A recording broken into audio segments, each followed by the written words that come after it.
So Dawn of War 3 released an update recently, and it added a lot of stuff that the game desperately honestly needed. It makes the game significantly better in a lot of ways, but at the same time I'd like to talk about why it's an issue regardless. Now, if you didn't know, Dawn of War 3 was a real-time strategy game launched with a single game mode for its multiplayer, and that game mode was a more or less MOBA-style mode, having you fight over power cores. Imagine how the maps on Dota 2 or League of Legends work.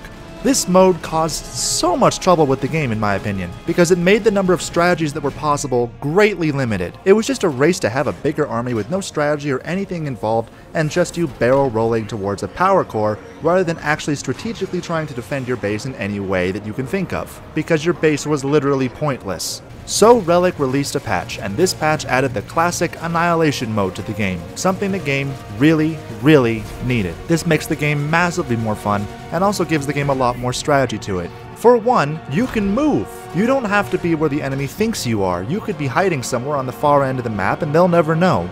Forward bases, as a result, are much more useful than they ever have been in the past. This mode has also added in some new stuff in the form of turrets.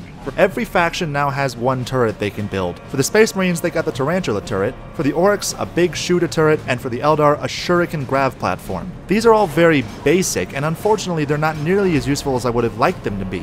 They're not upgradable into anti-vehicle turrets, nor are they particularly powerful even against infantry in some situations.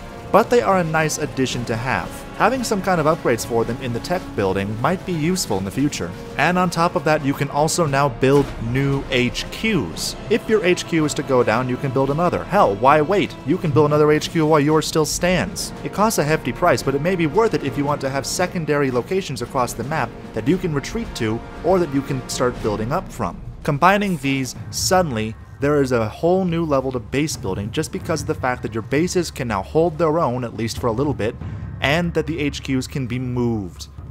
In fact, the mode feels a lot more like Dawn of War than Dawn of War 3 ever has, and that is good in my opinion. That's very good. On top of that, they've also added a new map to the game, Mortis Vale.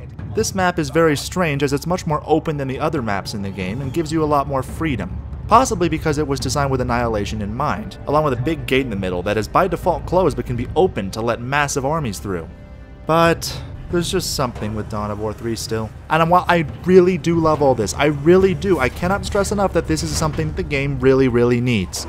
But the problem is the game's been out for a month now. See, the thing about games, I just don't understand it. Why can't you just delay it? Had the game been delayed until now, had the game waited, and then come out with all this stuff at launch, it probably would have gotten a much higher reception than it did. Something as simple as giving players another way to play in multiplayer, giving them something as simple as a basic defensive structure they can build. It really does change the way the game plays. In fact, I imagine this is going to become the normal game mode. Power Core is probably going to be phased out and put aside as some sort of side mode that people don't really play. I mean, it'd be great to go back to every now and then, but I doubt it's going to be some kind of a mainstay.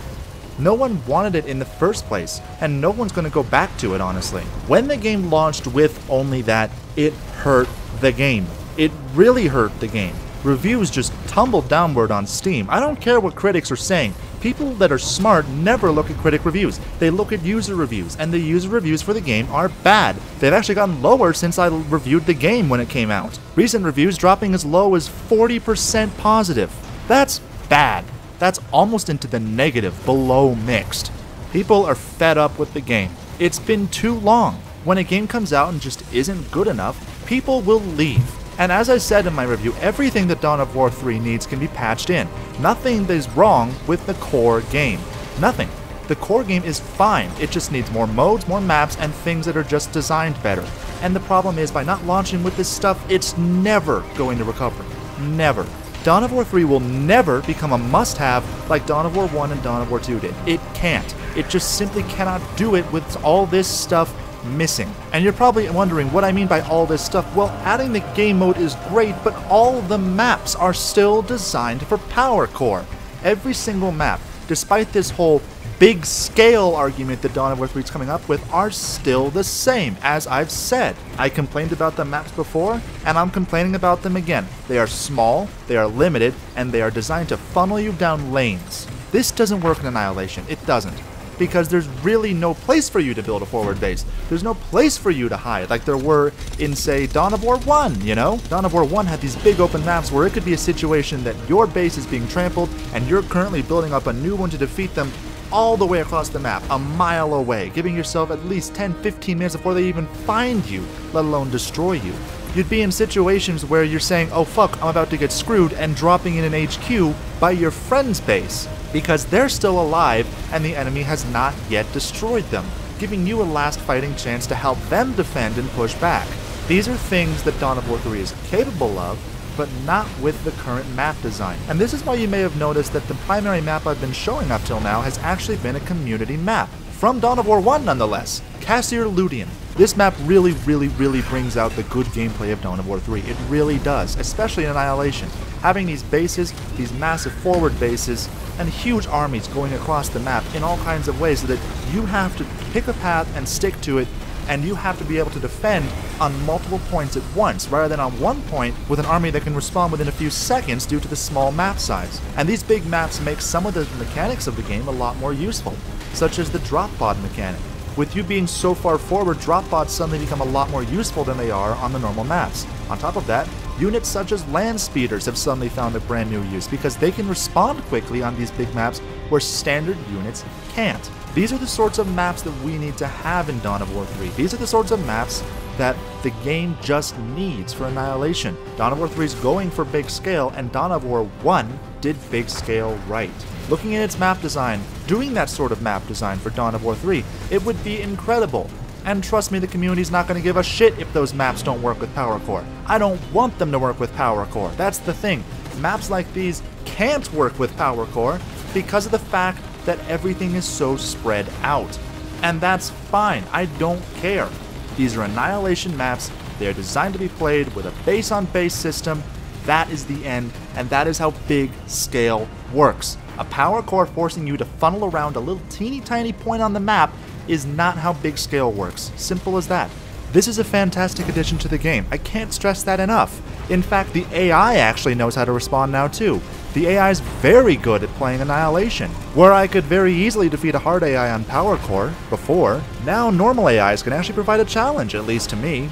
At least until I learn how to play the game better, and that's good because that means I've got things to learn. I don't have to be playing against other players to get a challenge while I figure it out. And community maps are going to make this all the more worthwhile.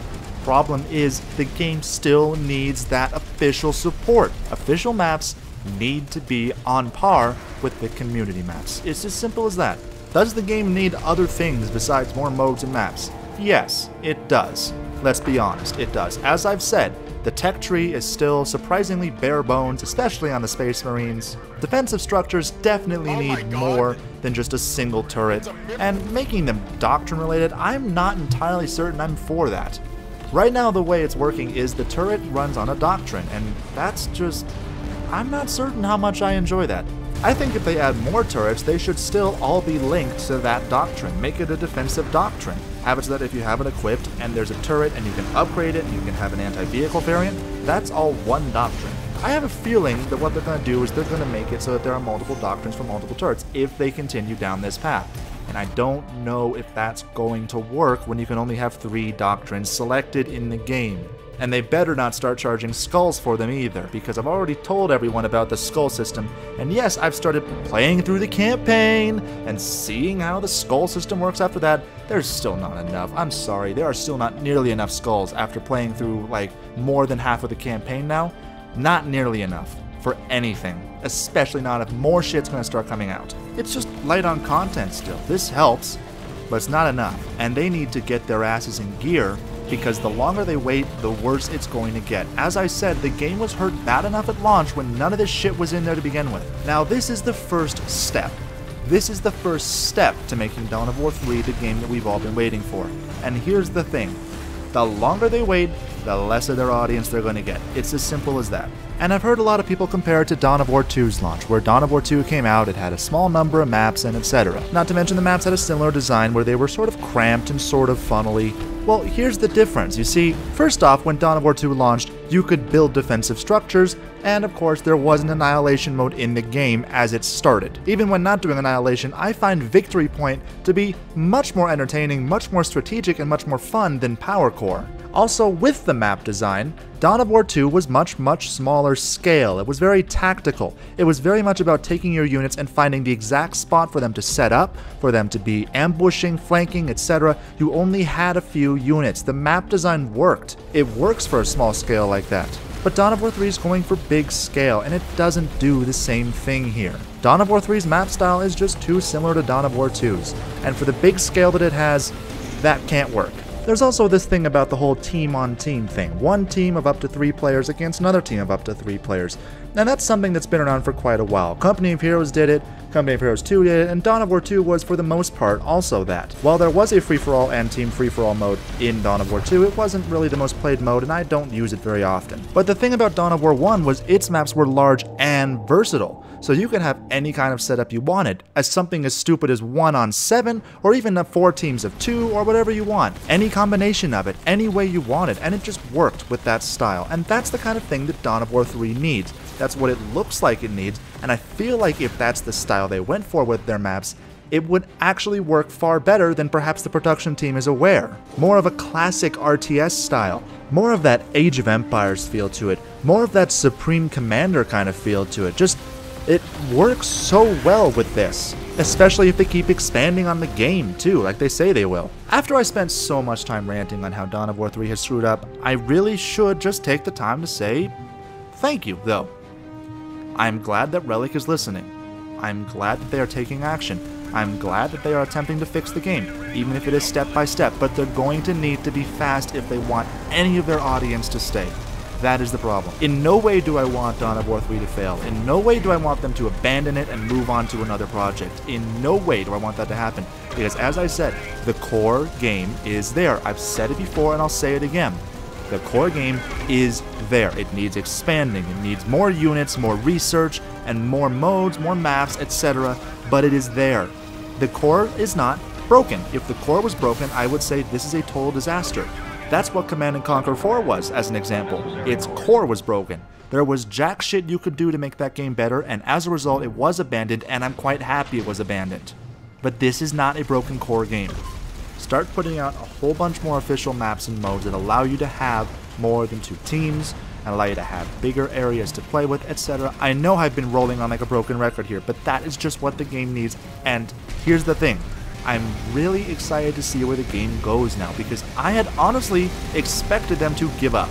After a launch like it had, I had expected them to give up. With all the backlash, with all the negative reviews, I expected just nothing, honestly.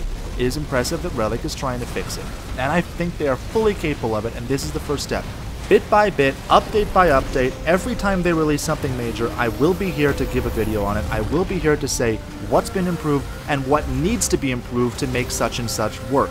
And I want to put out a video that just says, they added such and such, the end, there's nothing more they can do. That was amazing, end of story. And I know Relic is capable of that. I know they are capable of doing that.